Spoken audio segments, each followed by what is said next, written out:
Non, mais là j'ai pas le temps, je le ferai plus tard. Je sais que c'est important, mais j'ai plein de trucs à faire avant.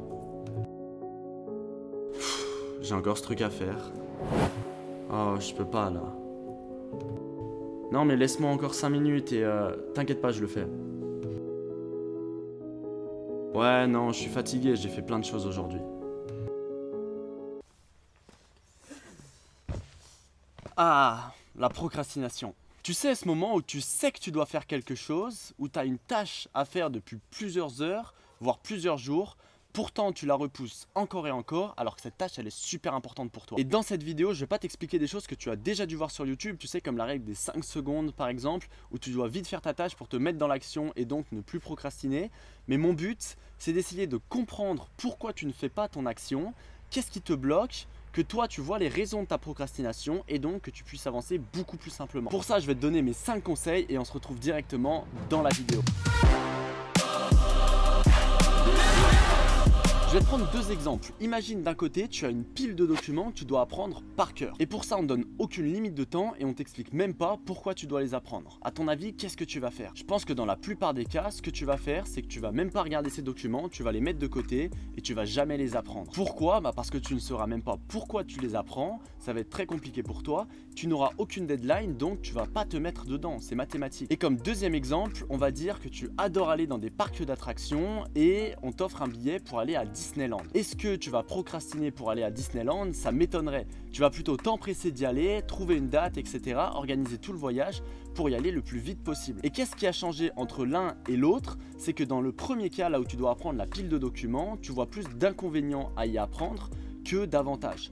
Alors que dans le deuxième cas, tu vois beaucoup plus d'avantages que d'inconvénients. Parce que c'est vrai, apprendre une pile de documents par cœur alors que ça va te servir à rien, tu sais même pas pourquoi tu le fais et tu n'as même pas de deadline, tu n'as même pas d'examen ou autre à passer par la suite, et tu vas repousser le moment où tu vas le faire. Il n'y a que des inconvénients et tu vois aucun avantage. Et donc la première chose à comprendre pour détruire la procrastination, si tu as une tâche que tu ne fais pas, que tu repousses, pose-toi la question, ok, mais pourquoi je dois faire cette tâche? En quoi c'est important et en quoi ça va m'aider à atteindre mon objectif? Et peut-être qu'il y a certaines tâches qui vont te servir absolument à rien, ou au contraire, il y a d'autres tâches qui vont être très importantes, mais ça va t'envoyer un signal, ça va te montrer pourquoi tu procrastines, et ça va te montrer quels sont les éléments inconscients que tu vois dans cette tâche, tout ce qui est un peu négatif. Et souvent, on essaie de chercher des stratégies pour être plus efficace, mais sans comprendre réellement pourquoi on procrastine. C'est comme si tu essayais de fuir quelque chose, que tu courais pour fuir quelque chose, mais tu savais même pas ce que tu fuyais. Il y avait quelqu'un qui te courait derrière toi et tu essayais de le fuir, mais peut-être que cette personne qui te court derrière, elle veut simplement te rendre quelque chose. Donc te retourner et lui demander pourquoi elle te suit, ça peut être la meilleure chose à faire.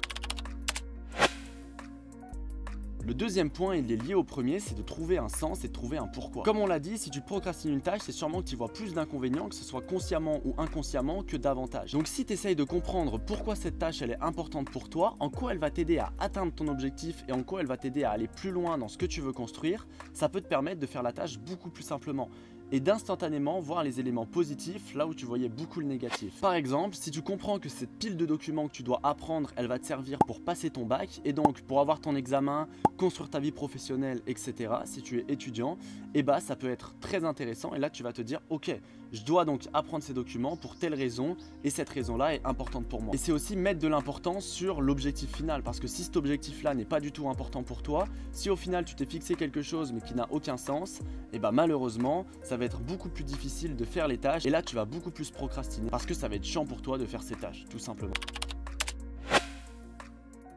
La troisième chose, c'est de décomposer un maximum l'objectif. Ton objectif, c'est comme une grosse montagne que tu dois atteindre. Si je te donne une pile de documents, tu vas te dire mais c'est insurmontable, jamais je pourrais apprendre tout ça. Alors que si je te donne un document à apprendre par jour, le document fait 10 lignes, tu vas pouvoir l'apprendre tous les jours. Et chaque jour, tu vas apprendre ton document et donc à la fin de l'année, tu auras appris toute la pile beaucoup plus simplement.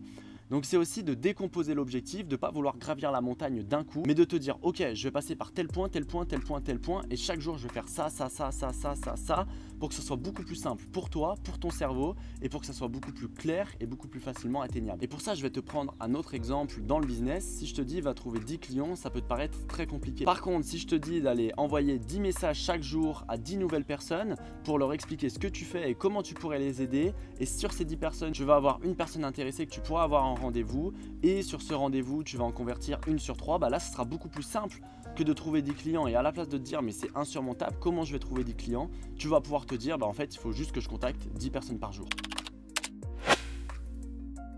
Le quatrième point qui est super important aussi, c'est d'éviter de tenter le diable. Si tu as tendance à procrastiner, enlève toutes les distractions et enlève tout ce qui va pouvoir te faire procrastiner de ton bureau, du lieu où tu travailles. Imaginons que tu dois apprendre quelque chose et tu as tendance à aller sur TikTok, enlève ton téléphone et focus-toi, mets-toi directement sur ta feuille. Donc coupe toutes les distractions, évite de tenter le diable, et si jamais tu dois travailler sur ton téléphone ou sur ton ordi, alors mets des limites de temps et mets des bloqueurs pour les onglets sur lesquels tu ne devrais pas aller, là où tu es censé travailler par exemple.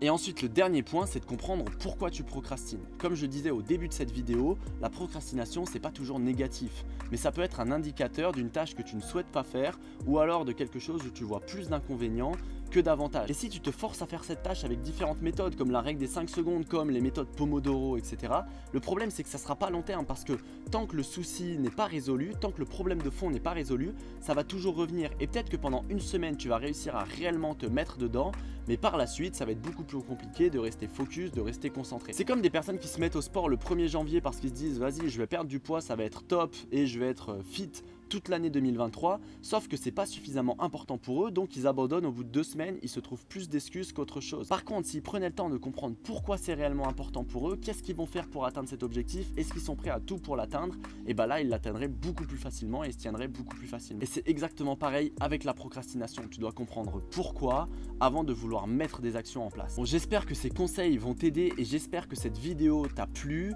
Si c'est le cas, n'hésite pas à t'abonner à la chaîne. T'as vu, on a un cadre qui est quand même assez sympa.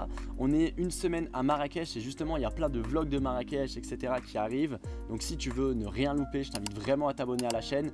N'hésite pas à liker la vidéo aussi si elle t'a plu. Si jamais tu veux qu'on t'aide à développer ton activité, tu as un challenge de 5 jours 100% en live et qui est totalement offert. Clique pour ça dans le lien, premier lien dans la description. Et nous on se retrouve très vite pour une prochaine vidéo. C'était Mathis, ciao.